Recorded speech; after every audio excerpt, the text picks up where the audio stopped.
Bom dia. Nós vamos estar mais uma vez nos encontrando, não é, para cultuar a Deus, para conversar a respeito da revelação de Deus. E o que seria essa revelação?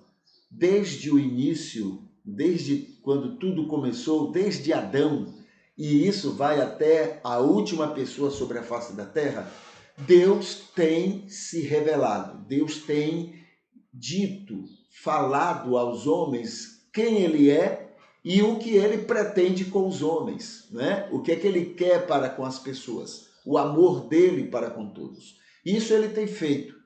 E essa revelação de Deus, né, desde aquela época, vai ter mais uma grande e poderosa maneira de se manifestar através de Jesus. Quando Jesus vem, vive aquela vida que ele viveu, o ensino que ele participou conosco, não é? Tudo isso é a revelação de Deus, é a maneira de Deus estar falando a todo mundo. A gente então usa isso para dizer e para pensar o seguinte: tudo que é coerente com Jesus é revelação de Deus. Tudo que for coerente com Jesus. Tudo que não é coerente com Jesus não é da revelação de Deus. É da compreensão do ser humano, é da cabeça do homem, da cultura, das limitações, mas não é de Deus. Pode até usar o nome de Deus.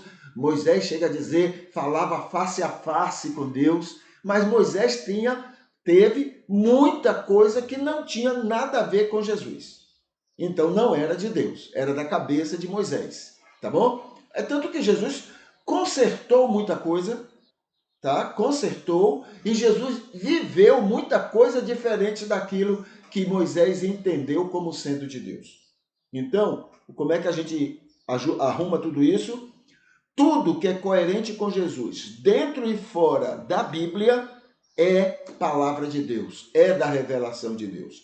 Tudo que não seja coerente com Jesus, dentro da Bíblia ou fora da Bíblia, não é coerente com Jesus. É da cabeça de quem escreveu, dos limites de cada um, mas de Deus não tem nada a ver, tá bom? Então, esse é o critério que a gente usa e é esse critério que a gente está trabalhando nos Salmos. Até agora, somente o Salmo 19 e 23 são salmos coerentes com Jesus. Até agora, tá bom? Então vamos ver aqui hoje o Salmo 39.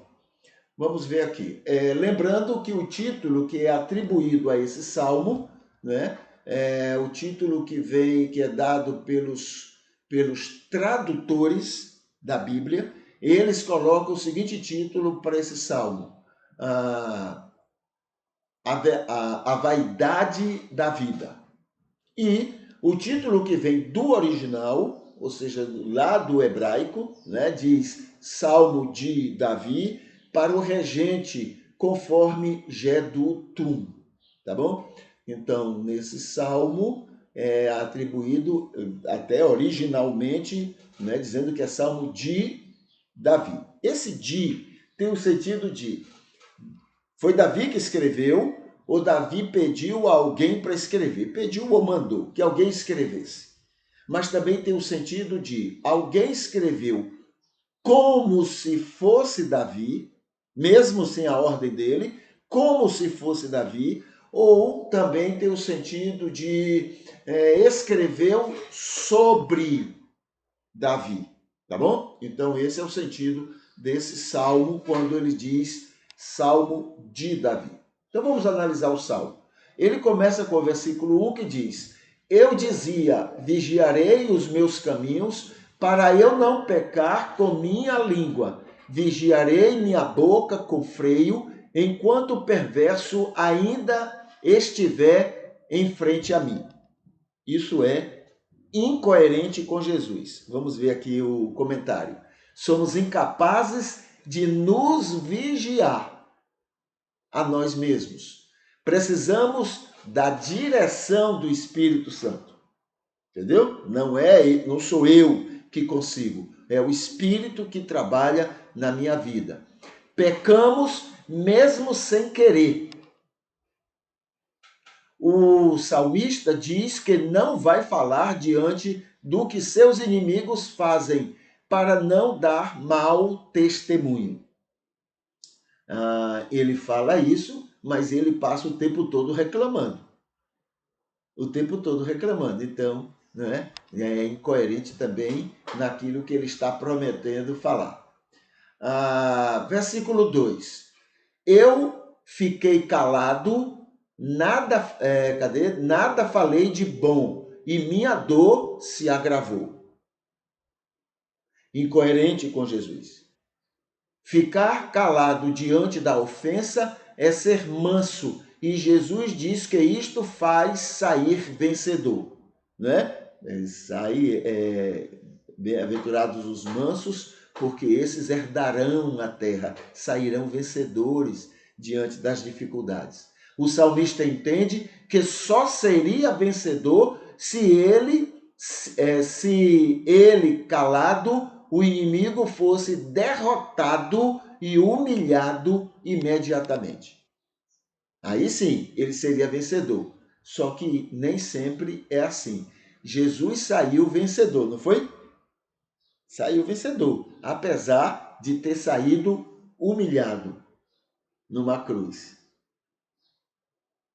Percebe? Então, a maneira de Deus agir é totalmente diferente.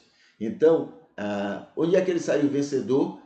Porque ele saiu do jeito que saiu, né? Mais pessoas conheceram sobre ele e mais pessoas tiveram, né, acesso a essa demonstração da revelação de Deus em Jesus. Entendeu? Aos nossos olhos, derrotado. Aos nossos olhos, nossos olhos humanos, a gente acha que morreu humilhado daquele jeito, então é humilhado. Mas é ali que está a vitória dele. Deus trabalha muito dessa maneira. Ele não trabalha pela nossa lógica, mas pela lógica dele, que é muito melhor. A terceira incoerência diz assim: meu coração se esquentou dentro de mim, fogo se acendeu em minha meditação. Então eu disse com a minha língua. Aí ele vai falar no versículo seguinte, né? Incoerente com Jesus.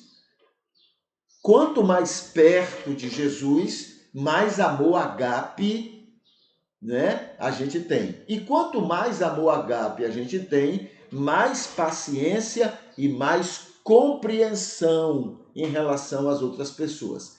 Este esquente mencionado pelo salmista tem a ver com o rancor, com a raiva, até o ódio contra seus inimigos. Isto é falta de amor agape.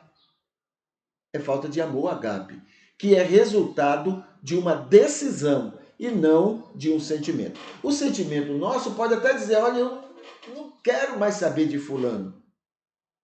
É sentimento. Mas eu tomo a decisão. Mas eu vou amar fulano. Essa é a diferença. Entendeu? Quarto versículo. Conta-me, Senhor, o meu fim. Conta-me o meu fim e a duração dos meus dias, para que eu saiba como eu sou frágil. É interessante essa palavra do salmista, preste bem atenção. Isso é incoerente com Jesus. Nisto, o salmista está culpando Deus. Ele está afirmando que o Senhor sabe muito bem o quanto ele é frágil. O quanto ele é frágil. O quanto depende de Deus. E ainda assim, o Senhor deixa que tantos males lhe alcancem, sem que ele possa fazer alguma coisa para se defender. Entendeu? Então, na verdade, conta-me, Senhor, a minha fragilidade. Ele está dizendo: olha aí, tu sabes a minha fragilidade. E ainda assim deixa que eu passe pelo que eu estou passando. Isso é incoerente com Jesus. Versículo 5. Eis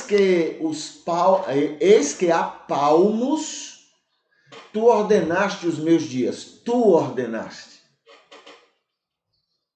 e o tempo de minha vida é como nada diante de ti, pois todo homem que existe é um nada. Incoerente com Jesus. A Bíblia dá a entender que, pela vontade de Deus, o não salvo nunca morreria. Deus não determina a morte de ninguém. Entendeu? Deus não determina. Deus não escreve, olha, dia tal você vai morrer. Usando a linguagem do salmista, na verdade, o que pode ocorrer é Deus sabe com antecedência a morte daquela pessoa, sabe, e anota. Mas não que Deus determine, porque pela vontade, veja só duas coisas interessantes. A Bíblia diz, não tenho prazer na morte do ímpio.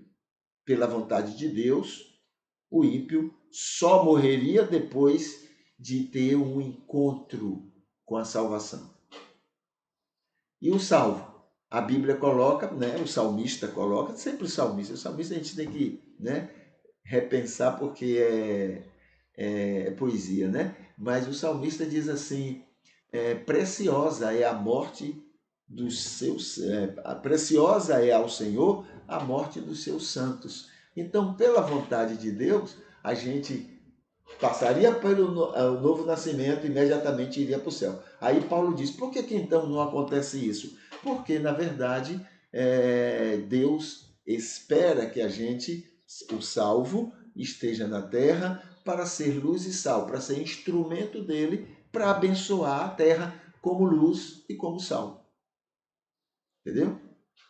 Mas aqui, então daqui, a Bíblia dá a entender que pela vontade de Deus o não salvo nunca morreria, até que tivesse um encontro com a salvação. Ao contrário, o salmista está afirmando que é Deus quem diz o quanto o homem vai viver. E isto ele está dizendo para continuar culpando Deus pelo mal que o tem alcançado. Culpa tua, Senhor, porque tu determinaste o meu tempo de vida, o salmista está falando, tu determinaste o meu tempo de vida e permites que com a minha fragilidade eu sofra todas esses sofrimentos que os inimigos colocam contra mim. Tá? Versículo 6. Certamente o homem anda pela aparência, certamente se inquietam em vão. Ajuntam bens e não sabe que os levará. Incoerente com Jesus. O salmista continua culpando Deus pelo que lhe acontece, afirmando que tudo está como que determinado por Deus e que o ser humano não tem como sair do que está estabelecido.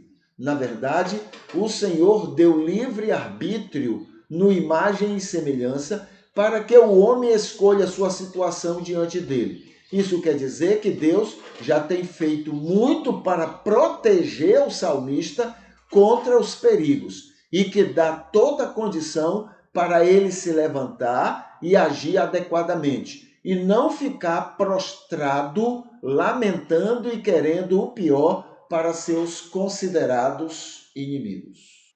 Tá bom? Então, é mais uma incoerência. Versículo 7. E agora, Senhor, o que eu espero? Minha esperança está em ti. Enfim, Senhor, eu estou esperando que tu faças o que eu estou pedindo. É a minha única esperança. Incoerência. Há todo um jogo do salmista para tentar ter controle sobre Deus e seu poder. Na verdade, ele não quer somente a proteção contra os males, o que Deus já está fazendo, já tem feito na vida dele. Ele está querendo o mal contra contra os seus considerados inimigos. É isso que ele quer. O mal, a humilhação. E isto Deus não vai dar. Deus não dá. Pois o Senhor ama também aqueles que estão sendo chamados de inimigos pelo salmista. Deus ama também eles. Deus não vai fazer nada que tire a felicidade. Eles vão colher o que eles plantam, o salmista colhe o que ele planta. Mas Deus alivia os dois lados, porque Deus ama os dois lados e quer o melhor para cada um desses lados. Compreende? Então esse é o começo, né, do Salmo 39, tá bom? A vaidade da vida.